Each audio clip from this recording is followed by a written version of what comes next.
Halo, selamat pagi. Assalamualaikum warahmatullahi wabarakatuh. Om Swastiastu, Shalom, Namo Buddhaya, dan salam kebajikan. Halo para pendengar setia, selamat datang kembali di kanal podcast Seleb Eva Unesa.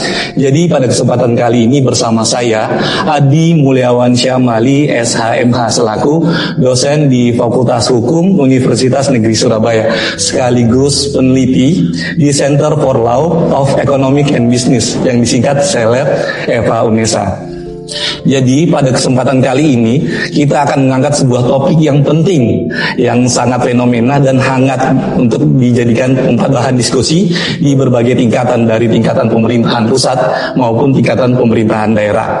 Yaitu tema yang akan kami angkat berupa Koperasi Merah Putih sebagai transformasi kebijakan dan jalan kewarasan ekonomi rakyat. Jadi pada kesempatan kali ini saya belum memberikan kesempatan bagi pemateri yang luar biasa karena saya akan memberikan pengantar terlebih dahulu.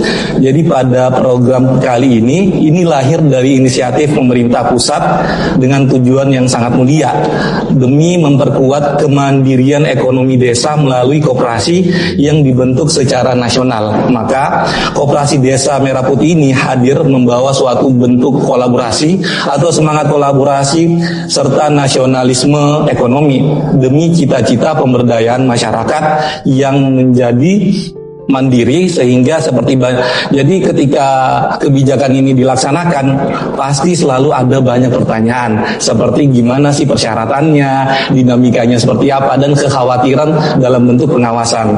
Di satu sisi bahwa kita melihat adanya suatu harapan baru nih terkait kebijakan yang akan dilaksanakan, karena bagi desa-desa di Indonesia untuk memiliki instrumen ekonomi yang lebih kuat serta mandiri memang butuh kebijakan yang sangat luar biasa. Tapi di sisi lain muncul kekhawatiran yang sangat cukup mendalam. Kekhawatiran itu dalam bentuk gimana sih mekanisme pembiayaannya, apakah dana desa yang digunakan cukup aman, akuntabel, sama transparan, serta bagaimana sih keterkaitannya antara BUMDes serta koperasi tersebut, sehingga apakah hadirnya koperasi tersebut sebagai bentuk penguat atau malah tumpang tindih kewenangan, adanya ketegangan kelembagaan di tingkat lokal.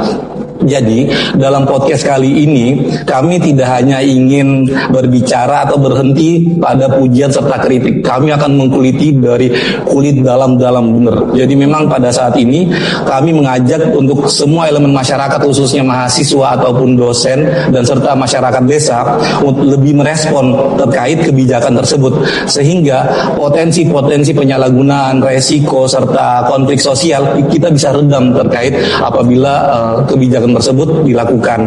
Jadi benar-benar kebijakan ini berpihak kepada rakyat desa, bukan hanya sekedar menjadi proyek birokrasi semata. Jadi kami kedatangan pemateri yang sangat luar biasa. Halo, selamat pagi Bu. Pagi Mas Adi. Jadi kami kedatangan pemateri yang luar biasa, yaitu yang terhormat Ibu Aisyah Amini, SSI Emsos, benar ya Bu ya? Betul. Ya, jadi beliau selaku perwakilan dari Dinas Koperasi dan Usaha Kecil Menengah Provinsi Jawa Timur. Jadi kami sangat menantikan pandangan Ibu nih dalam diskusi kali ini. Jadi memang selalu banyak pertanyaan nih Bu terkait BUMDes, terkait Koperasi Merah Putih tersebut. Sebenarnya latar belakang peran Pemprov itu seperti apa sih, serta kebijakan pengawasannya bagaimana, koordinasinya antara Kopdes dan BUMDes seperti apa, serta langkah-langkah konkret nih Bu. Tapi sebelum itu mungkin Ibu saya berikan kesempatan untuk menjelaskan nih latar belakangnya nih sebelum kita lanjut ke pertanyaan yang lebih kritis. Monggo Bu, silahkan. Ya, terima kasih Mas Adi. Para teman semuanya ya. Kami dari Dinas Koperasi dan UKM Provinsi Jawa Timur. Mas Adi, ini pertanyaannya banyak ya. Ini Koperasi Desa Merah Putih atau sekarang ini Koperasi Desa Kelurahan Merah Putih. Jadi tidak hanya desa, tetapi juga kelurahan. Jadi semuanya akan dilibatkan. Ya. Total ini ada secara nasional ada 80.000 lebih koperasi desa kelurahan Merah Putih di Indonesia.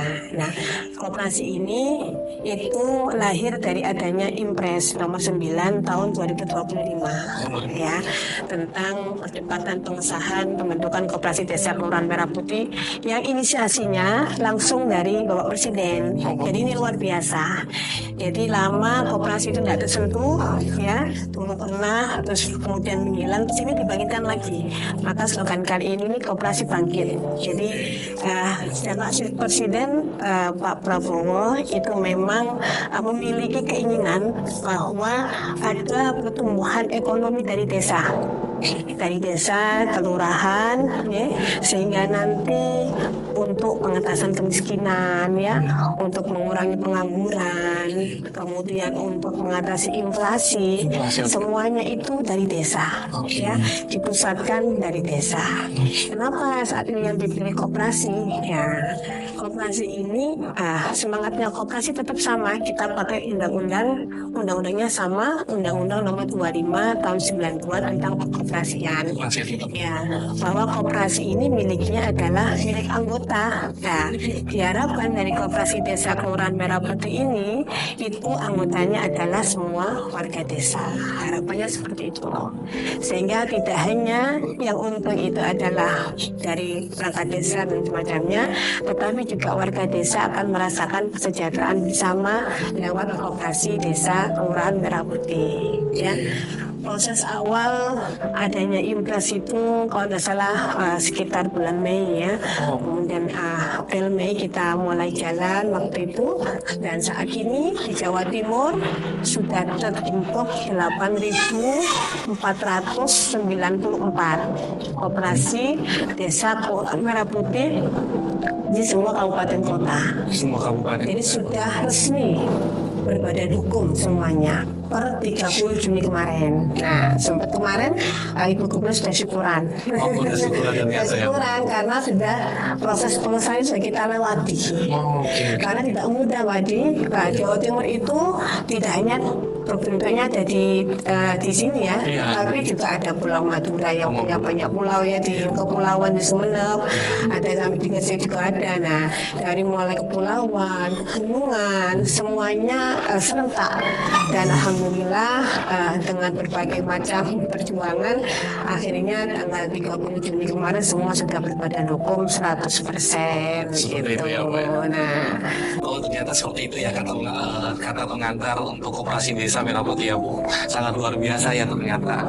Jadi mari kita refleksi untuk masuk ke sesi pertanyaan nih Bu, karena kami dari Seleb FH UNESA telah mengumpulkan pertanyaan. Jadi kami di Instagram atau di sosial media tuh memberikan suatu tema. Nah, di situ para mahasiswa, para masyarakat memberikan pertanyaan-pertanyaan yang menarik untuk ditanyakan pada tema khusus ini Bu. Nah, jadi untuk pertanyaan yang kami kumpulkan berupa sebenarnya apa yang dimaksud dengan koperasi Merah Putih sih Bu, serta apakah memiliki karakteristik koperasi pada umumnya, di mana modal dasar ini dari para anggota koperasi atau punya mekanisme berbeda Bu, mungkin bisa dijelaskan.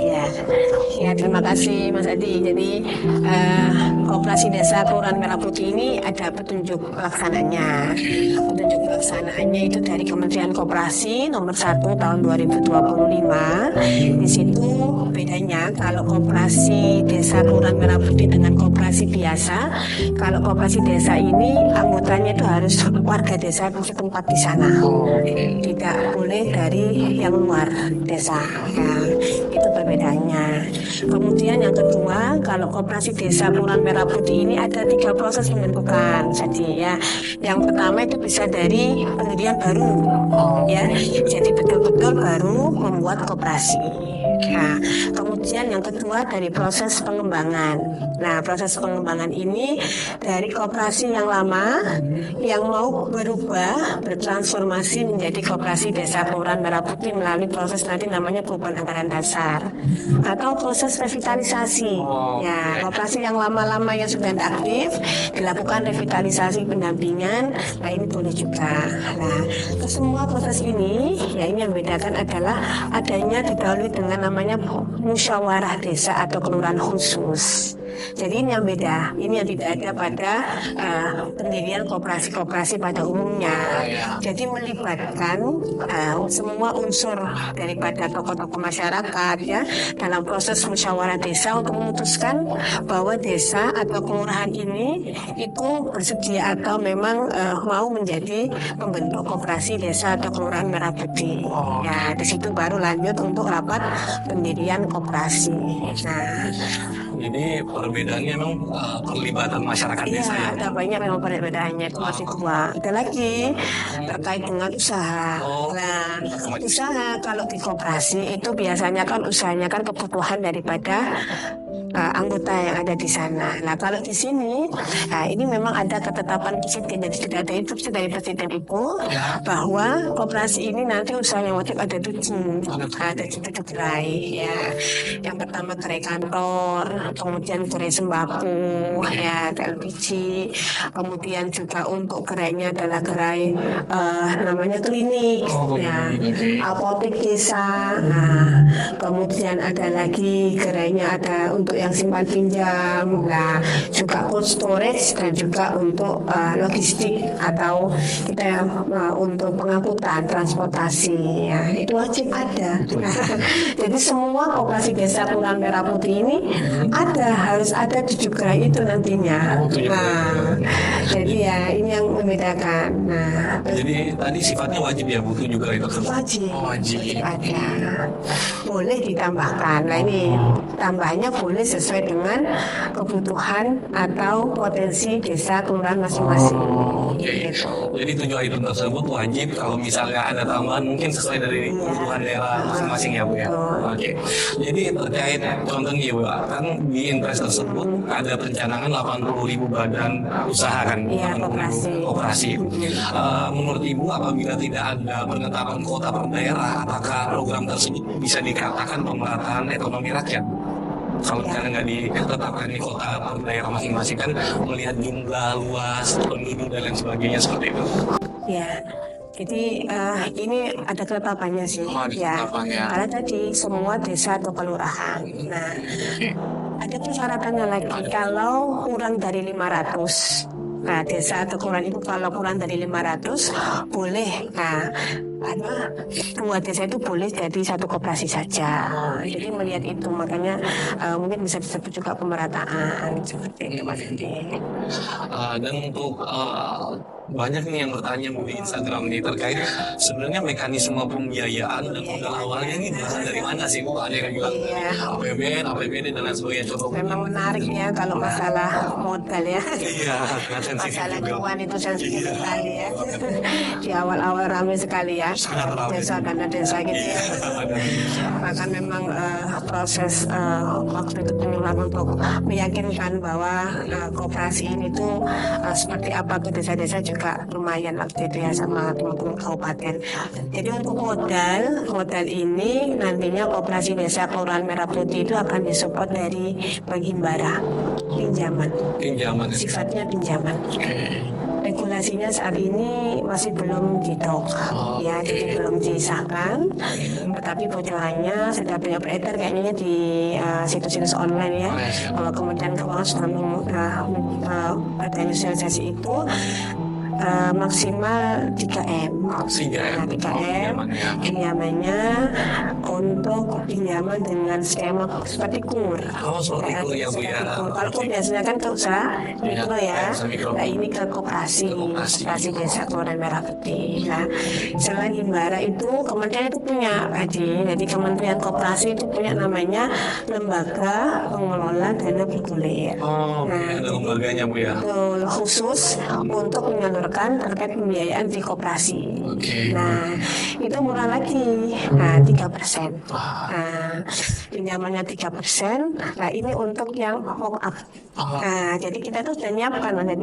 Jadi ada 10 koperasi desa Kelurahan Merah Putih ini akan menjadi percontohan nasional. Jadi nanti tanggal 19 akan di-launching. Tanggal 19 bulan ini luar biasa ya Bu ya. Ini sangat ada rapat progresnya. prosesnya luar biasa cepat juga ya ternyata. Iya, betul. Iya, ini terbitnya Impres itu memang langsung ada. Terus untuk terkait pihak-pihak yang terkait yang terlibat pada koperasi ini selain anggota dan lain sebagainya, sebenarnya pihak apa saja sih Bu, selain mungkin perangkat desa kah atau anggotanya dari mana saja? Mungkin bisa dijelaskan. Iya, ya betul Mas Adi. Jadi di Juklak nomor 1 itu memang sudah ada aturannya bahwa koperasi yang anggotanya harus warga desa itu yang pertama.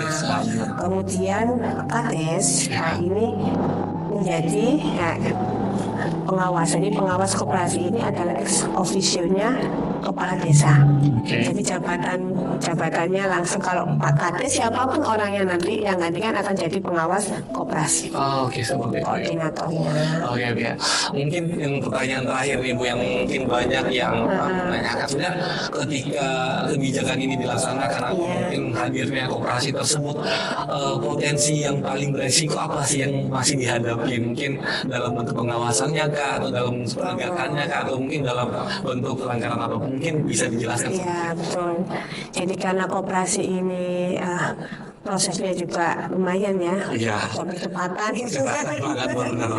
Sehingga memang kita perlu ada peningkatan SDM pasti, karena para pengurus koperasi ya, itu juga harus dilakukan pelatihan. Tentu pengawasan koperasi ini jadi di Impres nomor 9 itu melibatkan 18 kementerian lembaga. 18. Salah satunya adalah BPKP. Ya, jadi kita nanti kerjasama dengan BPKP ya untuk melakukan pengawasan ke koperasi ini. Ya, memang kalau koperasi ini namanya koperasi ya badan usaha yang berbadan hukum gitu kan ya, pasti adalah nanti apa-apa yang dikhawatirkan seperti fraud ya. Kemudian ini kan koperasinya baru, harus dikasih modalnya dari pinjaman begitu kan, sehingga harus untuk proses bisnisnya kita kan juga ini teman-teman kan baru belum mengenal bisnis lah, sehingga itu menjadi kekhawatiran bagi sebagian para pengurus lah, belum ada modal sudah dikasih pinjaman, gimana kalau nggak bisa kembalikan, jadi yang menjadi kekhawatiran juga. Mungkin sebelum kita tutup segmen kali ini, mungkin ada kata-kata pengantar untuk memberikan edukasi bagi masyarakat nih yang masih belum memahami sepenuhnya terkait koperasi desa Merah Putih tersebut. Ya. Ini memang Bapak Ibu semuanya, memang program ini adalah program sebetulnya luar biasa yang diatas oleh Pak Presiden. Tujuannya sangat mulia ya, untuk menggerakkan perekonomian kerakyatan dari bawah. Tentunya ini membutuhkan dukungan kita semua ya, untuk saling memberikan kolaborasi ya, untuk melakukan pendampingan ya, kerjasama semuanya ya, sehingga program ini nanti bisa berhasil. Seperti itu. Terima kasih Bu atas penjelasan yang sangat luar biasa, mencerahkan. Semoga dari podcast yang kali ini bisa memberikan edukasi bagi masyarakat, mahasiswa dan semua elemen. Jadi terima kasih atas kehadirannya Bu, kesempatannya dari pembahasan ini yang mendalam. Kita bisa melihat bahwa koperasi Desa Merah Putih memang kebijakan penuh potensi dan tantangan ya Bu ya. Di satu sisi program ini membawa kemandirian, di sisi lain juga pekerjaan rumahnya masih banyak dari aspek regulasi, kapasitas kelembagaan, pengawasan, hingga kesiapan SDM-nya kan harus diperbaiki juga Bu. Karena kalau misalnya SDM-nya nggak memenuhi, bisa saja nanti ada fraud, pelanggaran dan sebagainya. Jadi memang dalam konteks koperasi ini tidak boleh hanya instrumen administrasi aja ya Bu. Jadi apalagi hanya alat politik atau dan lain sebagainya. Jadi memang harus tumbuh dari masyarakat untuk masyarakat, seperti itu. Dengan demikian transparansi, partisipasi aktif warga, sinergitas lembaga ekonomi desa dan seperti BUMDes serta pendampingan yang berkelanjutan dari pemerintah daerah menjadi kunci keberhasilan kebijakan ini ya Bu ya. Terima kasih kepada Ibu Aisyah Amini, SSI Kepsos. Terima kasih atas kehadirannya Bu, yang perwakilan dari Dinas Koperasi UKM Provinsi Jawa Timur, yang telah berbagi perspektif nih dan pandangan serta data lapangan yang sangat berharga bagi podcast kali ini. Terima kasih juga kepada Anda dan para pendengar yang telah mengikuti diskusi ini secara seksama. bersama. Kami berharap episode kali ini bisa membuka ruang dialog yang sangat lebih luas di berbagai tingkat, dari ruang akademik sampai ruang desa. Karena kami percaya membangun ekonomi di Indonesia ini tidak hanya sekedar membentuk lembaganya saja, tetapi membangun kepercayaan, kapasitas, serta keberlanjutan. Sampai jumpa di episode selanjutnya. Saya Adi Mulyawan Salmali. Terima kasih atas perhatiannya.